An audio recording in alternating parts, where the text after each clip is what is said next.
Cumprimento a todos, desejando a todos que a paz de Cristo, a paz que excede todo entendimento, esteja em seus corações. Na reflexão de hoje nós vamos falar sobre as pregações modernas. Muita coisa tem acontecido em muitas igrejas que nos deixa assim de boca aberta. Como pode, meu Deus, a pregação desse evangelho de confusão, desse evangelho que não está a serviço do reino de Deus, a pregação que às vezes pode estar até a serviço do próprio Satanás. É verdade, irmãos. Nós temos que orar por essas pessoas, para que Deus lhe abra os olhos das pessoas que estão frequentando as igrejas, usando o nosso Deus como um Deus utilitário, como um Deus de troca, como se Deus fosse um Deus de negócio. Olha, Senhor, eu vou na tua igreja, eu dou tanto, mas o Senhor me dá uma casa, o Senhor me dá um carro. Não é assim que funciona. Jesus disse: quem quiser vir após mim, pegue a sua cruz e caminhe. Jesus não precisa do que nós temos, somos nós que precisamos dele. E Deus não nos abençoa em troca da nossa fé nele. Não é um Deus de negociata, um Deus de negociações, não existe. Nós não podemos jamais estar na contramão da verdade e pregar o evangelho do toma lá da cá, porque não é assim que Deus quer. O aparecimento do iníquo é segundo a eficácia de Satanás, com todo o poder e sinais e prodígios de mentiras, e com todo o engano de injustiça aos que perecem, porque não acolheram o amor da verdade para serem salvos. 2 Tessalonicenses 2, 9 a 10, diz a palavra de Deus.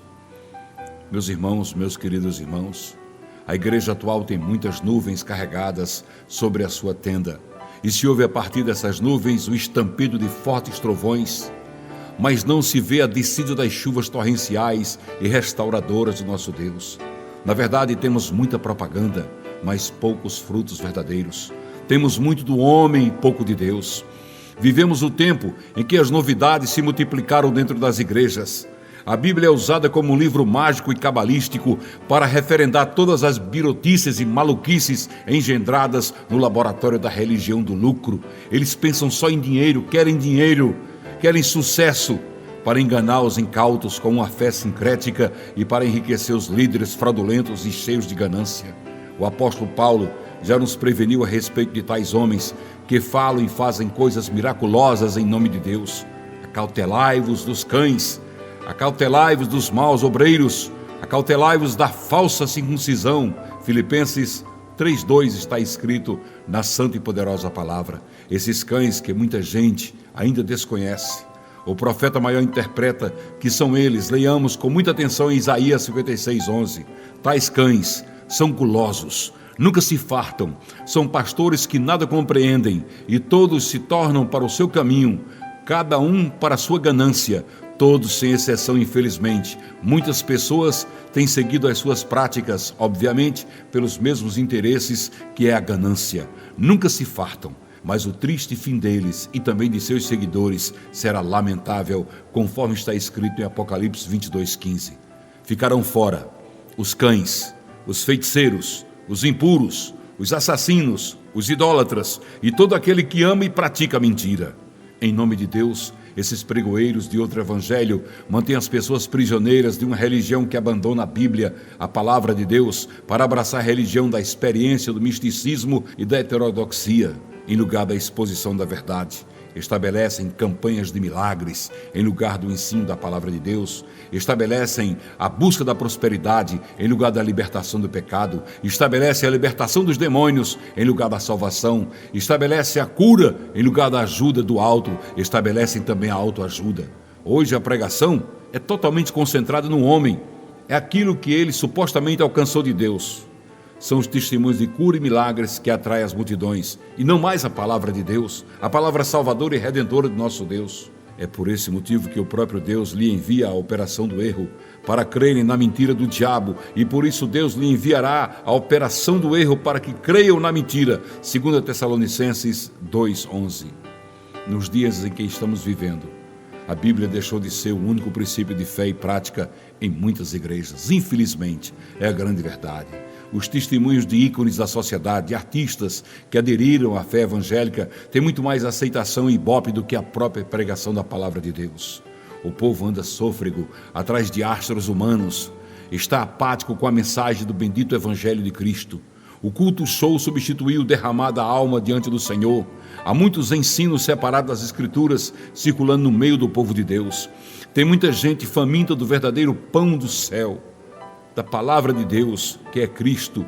Mas o que estão servindo ao povo é uma ração envenenada, porque quem está com fome come qualquer tipo de alimento, ainda que seja amargoso. Devemos tomar cuidado, meus irmãos. Muito cuidado com o alimento cuja origem é desconhecida. Você pode estar comendo a sua própria destruição e ruína. E a palavra de Deus nos adverte sobre isso, dizendo: então saiu a um campo a apanhar ervas, e achou uma trepadeira silvestre, e colhendo dela, encheu a sua capa de colossíntidas, voltou e cortou-as em pedaços, pondo-as na panela, visto que não as conheciam.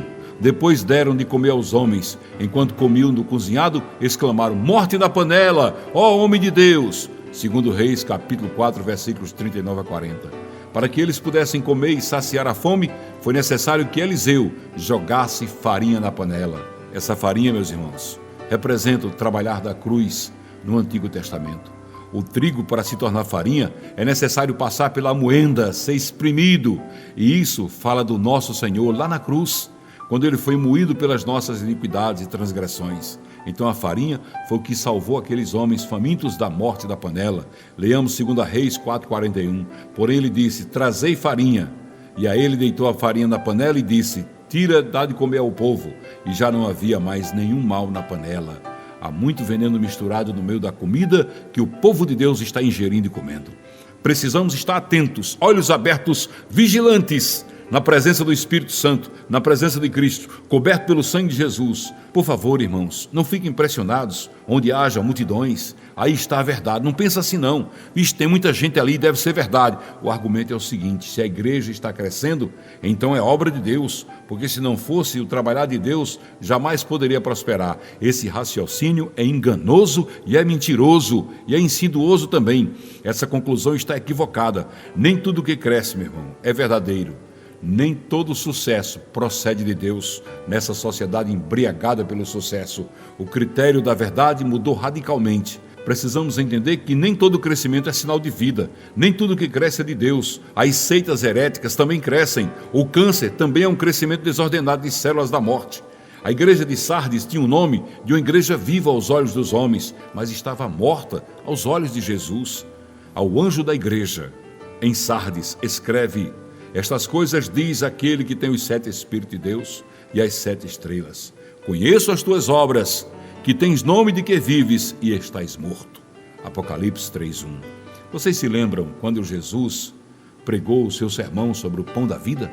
Naquela oportunidade, a multidão de discípulos que o seguiam começou a se dispersar. Jesus não amaciou não o seu discurso não, ele não diminuiu, ele não treinou de forma nenhuma. Nem buscou um método mais atrativo para manter a multidão a qualquer custo. Jesus, na ocasião, foi duro sobremaneira, e por causa disso muitos o abandonaram.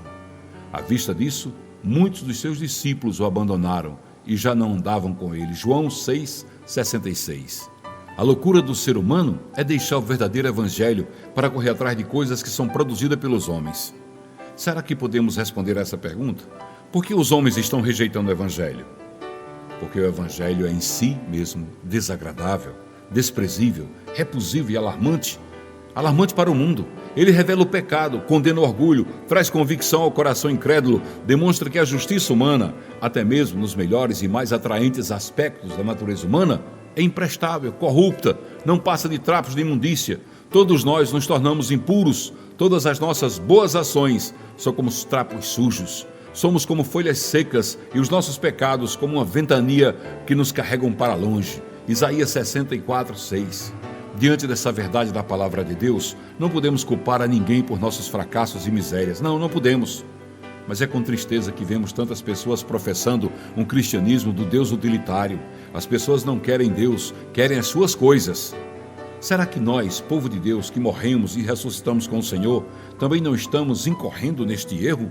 Neste erro incoerente de fazer do nosso Pai um Deus utilitário? Se somos filhos de Deus, a vida espiritual para nós é aquela que nos leva a tirar do coração o que há de mais precioso e oferecer ao Senhor. A buscar nos compartimentos mais secretos da alma os sentimentos mais nobres, puros e dedicá-los ao serviço da adoração. A partir do momento que uma pessoa morre com Cristo, ela será capaz de adorar e servir a Deus por nada. simplesmente porque este é Deus e não porque o cobre de benefícios. Aí ele encontra o sentido maior da nossa piedade. Somente pelo trabalhar da cruz poderemos levar a nossa alma a se render ao Senhor Jesus, tendo Ele como nosso anseio maior. A minha alma anseia pelo Senhor, mais do que os guardas pelo romper da manhã, mais do que os guardas pelo romper da manhã, Salmo 136. Será que somos capazes de amar a Deus e servi-lo com integridade e temor, mesmo quando estamos passando pelo vale árido da nossa alma? Que testemunho eu teria a dar sobre Deus? Seu amor, graça, bondade, misericórdia, quando não há nada de concreto para contar ou afirmar? Não há nenhum carro novo, nenhuma promoção no trabalho, nenhuma cura, nenhuma revelação, nada, apenas Deus. Ainda que a figueira não floresça, nem haja fruto na vide, o produto da oliveira minta e os campos não produzam mantimentos, as ovelhas sejam arrebatadas do aprisco e nos currais não haja gado, todavia eu me alegro no Senhor, exulto no Deus da minha salvação. Abacuque 3, 17 e 18. Deve ser essa a nossa pregação no mundo onde muitas igrejas estão somente buscando o dinheiro dos fiéis e mandando o povo para o inferno. Devemos ficar alertas e dizer às pessoas: o reino que você quer participar dele não é aqui não. Jesus Cristo disse: o meu reino não é deste mundo. Jesus quer te preparar, quer trabalhar você, quer te fazer um vaso de honra para te levar para os céus, para o reino dos céus, para habitar a Nova Jerusalém. Não é morar num palacete, não é ter um carro novo e um coração cheio de egoísmo, de soberba e de orgulho, não. Jesus quer você para ser servo dele, mas não é um servo só para servir, é um filho co-herdeiro que vai junto com ele governar esse universo. Receba essa palavra de salvação no teu coração e rejeite o evangelho do toma lá, dá cá, o evangelho que não está a serviço do nosso rei. Fica com Cristo, fica com o evangelho puro e verdadeiro, o evangelho da salvação do nosso Senhor e Salvador Jesus Cristo. Que a paz esteja contigo. Fica na paz, fica com Jesus, por amor a todos nós. Ele foi para a cruz.